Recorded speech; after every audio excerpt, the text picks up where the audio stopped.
शाहजहांपुर के मिर्जापुर क्षेत्र में हर वर्ष गंगा नदी के उपनाने से तटवर्ती गांव आजादनगर, इस्लाम नगर सहित 2 से 3 दर्जन गांवों को बाढ़ का दंश झेलना पड़ता है। बाढ़ से करीब हजारों बीघा फसल व 3 दर्जन से अधिक गांव प्रभावित होते हैं। गंगा नदी पर यदि बांध बना दिया जाए तो लोगों को बाढ़ की विभीषिका से राहत मिल जाएगी। बता दें कि पहाड़ी व मैदानी इलाकों में भारी बारिश के बाद गंगा नदी उफान पर है। गंगा नदी की विकराल लहरें देखकर आजादनगर गांव के ग्रामीण भयभीत होने लगे हैं। बता दें कि मिर्जापुर क्षेत्र का आजादनगर गांव हर वर्ष बाढ़ का दंश झेलता है। हर वर्ष बाढ़ के समय यह गांव टापू में तब्दील हो जाता है। लोग अपने अपने घरों को छोड़कर खुले आसमान के नीचे ऊंचे स्थानों पर शरण लेते हैं, जिससे आजादनगर गांव के ग्रामीणों के लिए प्रतिवर्ष भारी कठिनाइयों का सामना करना पड़ता है। लेकिन प्रशासन द्वारा आजादनगर गांव के लिए बाढ़ से बचाव के लिए आज तक कोई भी स्थायी समाधान नहीं निकाला गया है, जिससे ग्रामीणों को प्रतिवर्ष गंगा नदी की बाढ़ का दंश झेलना पड़ता है। आजादनगर के ग्रामीण इसाक, नासिर, जमनशेर, जहाना बेगम सहित अन्य ग्रामीणों का कहना है कि यदि एक तटबंध बना दिया जाए तो गंगा की बाढ़ से उन्हें छुटकारा मिल जाएगा। ग्रामीणों ने सरकार से बाढ़ से बचाव के लिए गांव में तटबंध बनवाने की मांग की है। इस वक्त हम विकासखंड मिर्जापुर क्षेत्र के आजाद नगर गांव में मौजूद हैं, जो गांव प्रतिवर्ष बाढ़ का दंश झेलता है और बाढ़ आने पर यहां त्राही त्राही मचती है। लोग अपने घरों को छोड़कर रोडों पर शरण लेते हैं और जो जीवन यापन होता है वो पूरी तरीके से तितर बितर हो जाता है। लोग भोजन के लिए तरस जाते हैं, इनके घरों में पूरी तरीके से पानी भर जाता है। हम आजाद नगर गांव में मौजूद हैं और हमारे साथ कुछ ग्रामीण भी मौजूद हैं, जिनसे बात करेंगे कि आखिर इन लोगों की समस्याएं क्या होती हैं जब बाढ़ आती है। ये बताइएगा, बाढ़, नदियों का जलस्तर तेजी से बढ़ रहा है और इस वक्त किस तरह की स्थिति है? स्थिति क्या, यहाँ बाढ़ आ जाती है, यहाँ कोई सुनवाई नहीं होती है और फिर बंदे की मांग कईयों बार करी और उसके बाद में कोई प्रशासन किसी ने भी सुनवाई नहीं करी और कईयों बार जो वायदे किए वायदे एक भी पूरा नहीं किया। कब से बाढ़ आ रही है यहाँ? बाढ़ तो 2010 में आई थी, तब से बाढ़ में आदमी जो है तब से बहुत ही दिक्कतें आई, बराबर आ रही बाढ़। अब 2010 से मांग कर रहे हैं और बंदे की यहाँ कोई सुनवाई नहीं हो रही है। कितने लोग प्रभावित होते हैं? फसलें कितनी चली जाती हैं? फसलें, सब फसलें चली जाती हैं, कुछ यहाँ फसलें नहीं होती हैं और सब रोड पे आदमी भाग जाते हैं। लकड़ी ईंधन का इधर बहुत दिक्कत होती है और रोटी बनाने के लिए बहुत परेशानी होती है। मांग कभी की तटबंध के लिए, कभी मांग की? मांग तो हमने कईयों बार की मांग। जो आदमी यहाँ अधिकारी लोग भी आए हुए आए, उन्होंने कही हम बंदा बंधवा देंगे और बंदे की आज तक कोई भी सुनवाई नहीं की। क्या नाम है तुम्हारा? नाजिर।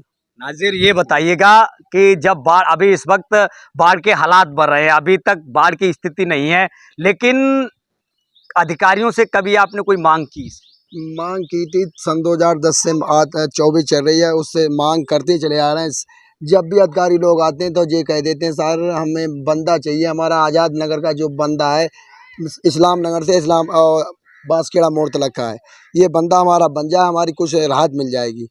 और अधिकारी लोग जब सैलाब बढ़ता है तब आते हैं, उसके बाद कोई अधिकारी लोग देखने के लिए चला। किस तरह की समस्याएं आती हैं जब बाढ़ आती है आपके आजाद नगर गांव में? ये बिल्कुल बॉर्डर का गांव है, बाढ़ आती है, क्या क्या समस्या होती, कैसे रहता है? सारी समस्या आती है, बहुत दिक्कतें झेलने पड़ती, फिर नाव लाके डालना पड़ता, फिर एक एक आदमी करके उतर के हमें रोड पे गुजारा करते हैं जाके। दोबारा बाढ़ जैसे हालात बढ़ रहे हैं, अभी तक प्रशासन की तरफ से क्या इंतजाम है? अभी तक कोई इंतजाम नहीं है प्रशासन की तरफ से। और भी लोग हमारे साथ मौजूद है, चाची जी मौजूद हैं। क्या नाम है तुम्हारा? जहाना खातून। जहाना खातून, प्रतिवर्ष बाढ़ आती है, किस तरह की समस्याएं होती हैं? समस्या यहाँ बाढ़ के बंदे के लिए कि आजाद नगर से, इस्लाम नगर से बांसखेड़ा तक हमें बंदा चाहिए और फिर यहाँ आदमी डूबते उछलते 10 साल 15 साल हो गया डूबते उछलते। यहाँ कोई सुनवाई नहीं है कि कहाँ डूब रहा है, कहाँ उछल रहा है, क्या खा रहा है, क्या नहीं खा रहा है। सब कीड़े काट रहा है कि भूखे मर रहा है, लंगन मर रहा है, कोई देखने ही वाला नहीं है। खाली वोट के टाइम आता है कि भैया जी, बहन जी, अम्मा जी, भाई जी, बस इतना ही कह के चले जाते। अब बाद में गौशाला, दहशाला। पिछली बार मुख्यमंत्री योगी आदित्यनाथ जी आए थे मिर्जापुर में। मिर्जापुर किसी ने देखा भी नहीं है, कहाँ हुई के लेके लगाए। उन्होंने ये कहा था कि हम यहाँ पर तटबंध बनवा देंगे, अभी तक बना? कुछ नहीं बना। क्या मांग करती ये जो आया ही नहीं। मांग क्या करती है? मांग जय कही के बंदा लगाए दो यहाँ से इस्लाम नगर से बांसखेड़े तक। यहाँ कोई न बंदा, ना सड़क, ना रोड। यही रहते हो? यही रहते हैं। क्या नाम है? हारून। अरुण, कब से बाढ़ आ रही है? बंदे की मांग कर रहे हैं। बाढ़ कब से आ रही है? यही 15 साल है। 15 साल से। क्या कहना है, कैसी दिक्कतें होती है जब बाढ़ आती दिक्कतें तो बहुत होती हैं, क्या करा जाए। कोई बंदे की सुविधा कर दो तो भी सुविधा नहीं करते कोई। है? बंदा अगर बंद जाए, तटबंध बन जाए तो फायदा होगा। तब तो सुविधा हो जाएगी, लिखने बैठने के लिए तो हो जाए। अधिकारियों से नहीं कहा कभी? जब अधिकारियों से भी किया, वो कहते हाँ दल, तब तो कह देते क्या चलो बंदवाएंगे, बंदा बाद में कोई नहीं सुनवाई करता। और भी लोग हैं हमारे साथ मौजूद। भाई साहब, क्या नाम है तुम्हारा? समीम। शमीम, कितनी दिक्कतें होती है जब बाढ़ आती दिक्कत बहुत होती है। है? क्या मांग करते हैं प्रशासन? बंदे की मांग कर रहे हैं। कहाँ से कहाँ तक का तट? इस्लाम नगर से और बांसखेड़ा। कितने गांव प्रभावित होते हैं? यहाँ कम से कम बहुत गाँव हो जाते हैं, 20-25 गाँव। 20-25 गांव होते हैं।